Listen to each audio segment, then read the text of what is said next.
La sala de urgencias del Hospital San Rafael zumbaba con actividad silenciosa a pesar de la hora tardía que se aproximaba a la medianoche.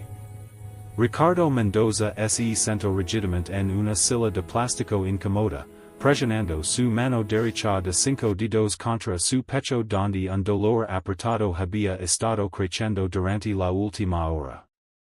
Las luces fluorescentes sobre su cabeza proyectaban sombras duras a través de su rostro, resaltando la tensión en su mandíbula y el ligero brillo de transpiración en su frente. Había conducido hasta aquí solo, contra las protestas de su asistente, negándose a hacer un espectáculo legando en ambulancia. Incluso en angustia, Ricardo mantenía el control férreo que lo había convertido en uno de los magnates de bienes raíces más jóvenes de América.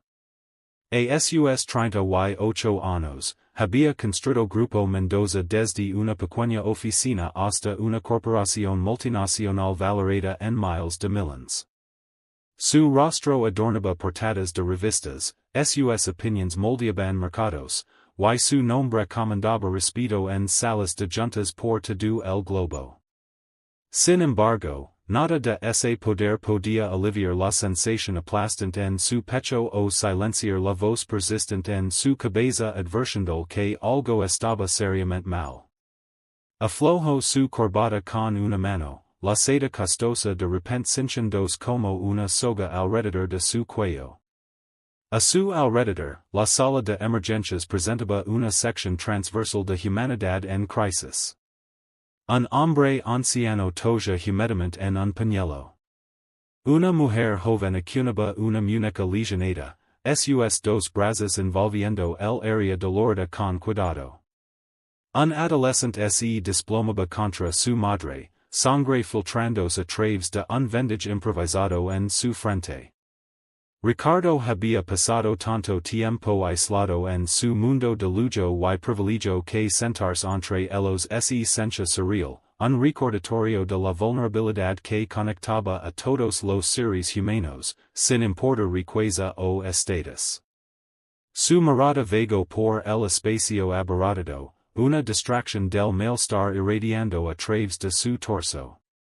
Entonces sus 2 ojos, ese distintivo tono gris azulado que había heredado de su padre, aterrizaron en una figura en la esquina lejana, parcialmente oscurecida por un pilar de soporte, y su mundo entero se inclinó sobre su eje. La mujer estaba sentada con su espalda ligeramente volteada, su cabello castaño cayendo en ondas suaves más allá de sus hombres. Lavaba un vestido de algodón simple, desvanecido por el lavado, y sostenía algo pequeño y envuelto contra su pecho. Incluso desde esta distancia, incluso después de 3 años de forzarse no pensa en ella, Ricardo habría reconocido a Isabella Torres en cualquier lugar. Su corazón, ya acelerado por el dolor en el pecho, ahora tronaba por una razón completamente diferente. Isabella, la mujer a quien le había pedido matrimonio. La mujer que había desaparecido 3 semanas antes de su boda sin explicación, dejando solo una breve nota diciendo que no podía seguir adelante. La mujer que había pasado meses buscando antes de que el orgullo finalmente lo forzara a parar. La mujer que se había lavado su corazón cuando desapareció y nunca lo devolvió. La respiración de Ricardo se atrapó cuando Isabella cambió de posición y él vio lo que sostenía. Un bebé, diminuto y envuelto en una manta azul pálida, anidado contra su hombro. La mano pequeña del infante era visible, sus 5 deditos cavados en sueño, y Ricardo sintió como si alguien le hubiera dado un golpe en el estómago. Isabella tenía un hijo. En los 3 años desde que lo había dejado, ella se había mudado, había encontrado a alguien más, había comenzado una familia. El conocimiento atravesó a través de él como ácido, quemando en su pecho con una intensidad que rivaliza con su crisis médica. Debería mirar hacia otro lado, debería enfocarse en su propia emergencia de salud, dejarla en paz. Pero Ricardo no se había vuelto exitoso evitando situaciones difíciles, y se encontró incapaz de apartar su mirada de ella. Se veía más delgada de lo que recordaba, con círculos oscuros bajo sus dos ojos visibles incluso desde esta distancia. Su ropa, aunque limpia, estaba gastada y económica. La Isabela que había conocido había posado gusto impecable, trabajando como diseñadora de interiores en una de las firmas más prestigiosas de Manhattan, siempre vestida con elegancia simple que hablaba de calidad y refinamiento. Esta mujer parecía una sombra de aquella persona vibrante, y algo en su apariencia desgastada hizo que el pecho de Ricardo se apretara aún más. Como se sintiera su mirada, Isabela giró su cabeza ligeramente y sus ojos se encontraron a través de la sala de espera. Ricardo vio el color drenar de su rostro, vio sus dos brazos apretarse protectoramente alrededor del bebé. Por un momento, ninguno se movió. El ruido de la sala de emergencias se desvaneció, dejando solo el retumbar de su pulso en sus oídos y la vista de la mujer que había amado mirándolo con una expresión que no podía descifrar del todo. Miedo, culpa, tristeza, tal vez las tres. Ricardo se puso de pie, ignorando la ola fresca de dolor en su pecho. Dio un paso hacia ella, luego otro, atraído por una fuerza invisible más fuerte que la lógica o la autopreservación. Isabela se levantó rápidamente, sacudiendo al bebé ligeramente, quien dejó salir un pequeño llanto de protesta.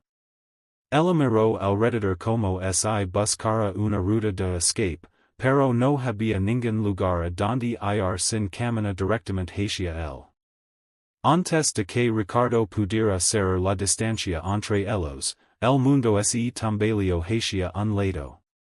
El dolor en su pecho explotó en algo masivo y que lo consumía todo. Su visión se difuminó en los bordes y sintió sus dos rodillas doblarse.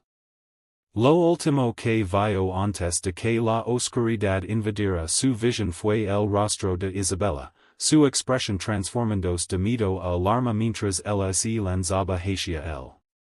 Volvió en sí momentos después en el piso de linóleo frío, Isabela arrodillada a su lado con el bebé de alguna manera on seguro en uno de sus brazos mientras su mano libre presionaba contra su hombro con sus cinco dedos extendidos. Su rostro se cernía sobre el suyo y podía ver lágrimas reuniéndose en sus dos ojos verdes. Esos ojos lo habían perseguido durante 3 años, apareciendo en sus sueños, superpuestos sobre el rostro de cada mujer que había intentado salir en un intento futile de seguir adelante. Una enfermera apareció, empujando a Isabela gentilmente a un lado mientras el personal médico lo rodeaba. Ricardo intentó protestar, intentó alcanzar a Isabela, pero manos lo presionaron hacia abajo firmemente. Alguien estaba tomando su presión arterial, otra persona brillando una luz en sus ojos, voces gritando números y términos médicos que no entendía. A través del caos, atrapó vislumbres de Isabela parada atrás, el bebé ahora llorando ruidosamente en sus brazos, su rostro pálido de preocupación. Lo cargaron sobre una camilla con eficiencia practicada, rodándolo hacia el área de tratamiento. Mientras se movían, Ricardo logró girar su cabeza lo suficiente para ver a Isabela siendo abordada por otra enfermera que gesticulaba hacia el bebé. La vio asentar y seguir en una dirección diferente, desapareciendo a través de otro conjunto de puertas. El breve encuentro había durado miros minutos, pero había destrozado el frágil equilibrio que Ricardo había construido durante los últimos 3 años. En la sala de examen, rodado de monitors patando y profesionales médicos preocupados, luchó por enfocarse en las preguntas del doctor mientras su mente giraba con una sola pregunta imposible de responder, ¿quién era el niño en los brazos de Isabella?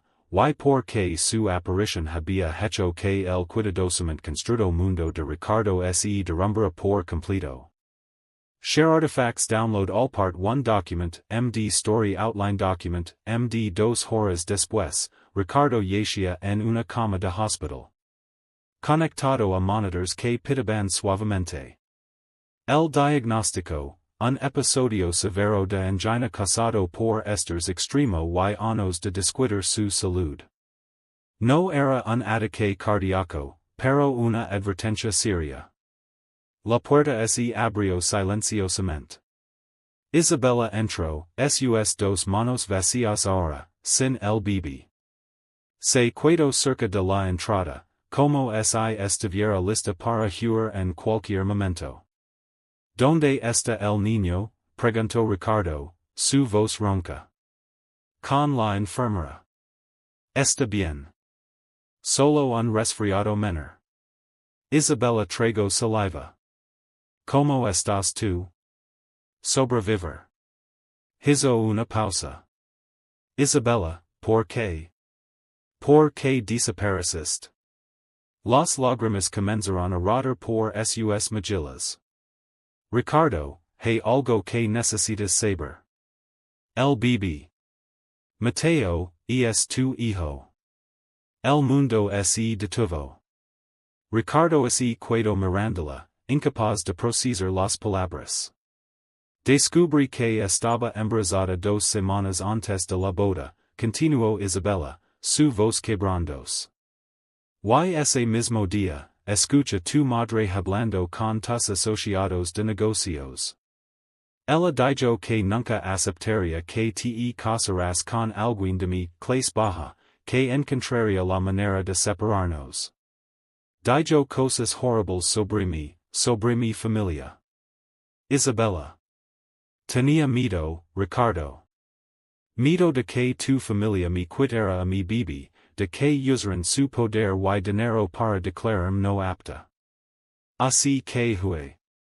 Cambié mi nombre, me mudé a otra ciudad.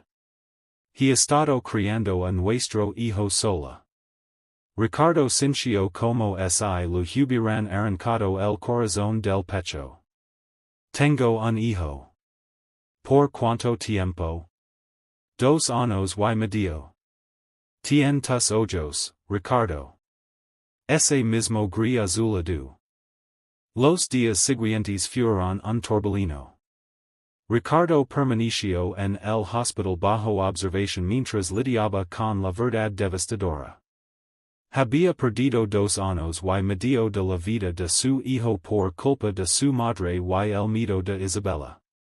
Isabella visitaba diariamente, trayendo a Mateo cuando el personal lo permitía.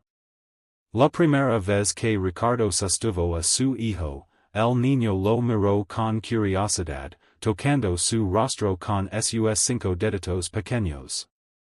Ricardo lloró abiertamente, algo que no había hecho en décadas. Quiero estar en su vida, dijo Ricardo firmemente una tarde. Quiero compensar el tiempo perdido.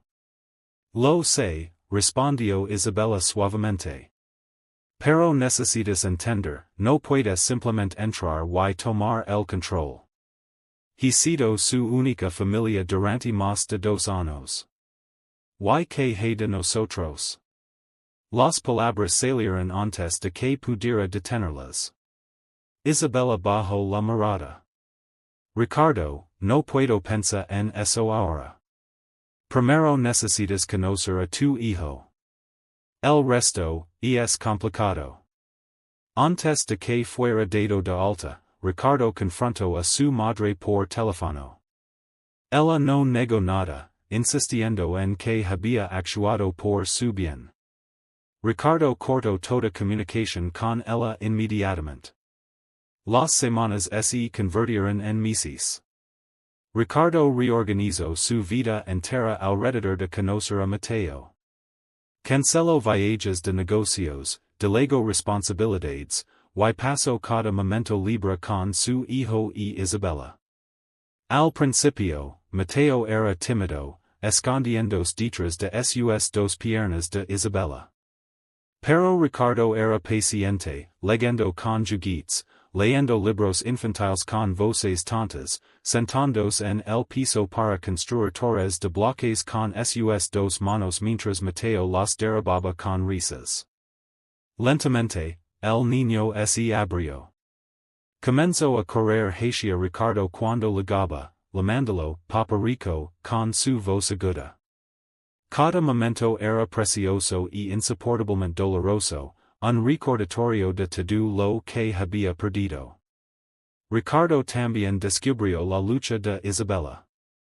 Trabajaba dos empleos para mantenerlos, viviendo en un apartamento pequeño en un barrio difícil.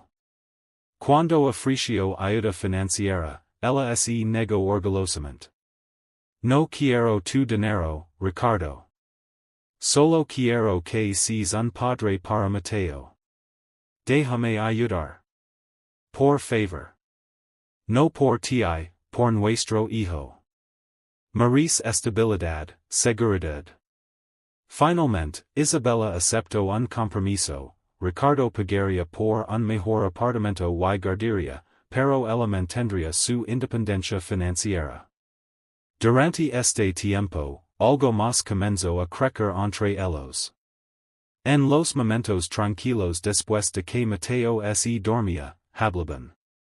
Realmente hablaban, de maneras que nunca lo habían hecho antes. Isabella lo contó sobre el embarazo adorador y solitario, sobre dar a luz sola, sobre noches sin dormir y miedos abrumadores. Ricardo compartió su devastación cuando ella desapareció, los meses de búsqueda inútil, como se había enterrado en el trabajo para no sentir el dolor. 6 meses después de aquella noche fatídica en la sala de emergencias, Ricardo organizó una pequeña fiesta para el tercer cumpleaños de Mateo. En el jardín de su nueva casa, una que había comprado pensando en una familia, observó a su hijo correr con sus dos piernas pequeñas pero fuertes, riendo mientras perseguía burbullas. Isabella estaba a su lado, su mano rozando accidentalmente la suya. Esta vez, ninguno se alejó. He estado pensando, dijo Ricardo suavemente. Sobre nosotros. Sobre lo que podríamos haber sido, lo que todavía podríamos ser. Isabella volteó a mirarlo, sus dos ojos verdes buscando los suyos. Ricardo. No estoy pidiendo una respuesta ahora. Solo quiero que sepas que nunca dejé de amarte. Ni un solo día en 3 años. Y ahora, vindot con Mateo, vindot ser la madre increíble que eres, te amo aún más. Las lágrimas llenaron los ojos de Isabella. Tengo miedo. De volver a confiar, de que tu familia interfiera, de. Mi madre ya no es parte de mi vida. Y he cambiado, Isabella. Casi morir me enseñó lo que realmente importa. No es el dinero o el poder o el imperio que construye. Es esto. Señaló a Mateo con sus 5 dedos extendidos. Es él. Y eres tú. Isabella se limpió las lágrimas con el dorso de su mano. Yo también nunca dejé de amarte. Pero me hirieron tanto, Ricardo. Necesito tiempo. Tengo todo el tiempo del mundo, dijo él, tomando su mano gentilmente. Esta vez, no voy a ninguna parte. Mientras el sol se ponía, pintando el cielo de naranja y rosa, Mateo corrió hacia ellos con sus dos brazos extendidos. Ricardo lo levantó, y el niño envolvió sus brazos pequeños alrededor del cuello de su padre, besando su mejilla con un sonoro mua. Isabella se unió al abrazo, sus dos brazos rodeándolos a ambos. Por primera vez en 3 años, Ricardo sintió algo que había olvidado que era posible, esperanza. No era el final feliz todavía, pero era un comienzo. Y por ahora, eso era suficiente. En los meses venideros, habría más desafíos, más conversaciones difíciles, más trabajo en reconstruir la confianza que se había roto. Pero mientras se quedaban juntos en ese momento, una familia rota empezando a sanar, Ricardo supo una cosa con certeza, esta vez, lo quería por ellos. Esta vez, el amor sería suficiente.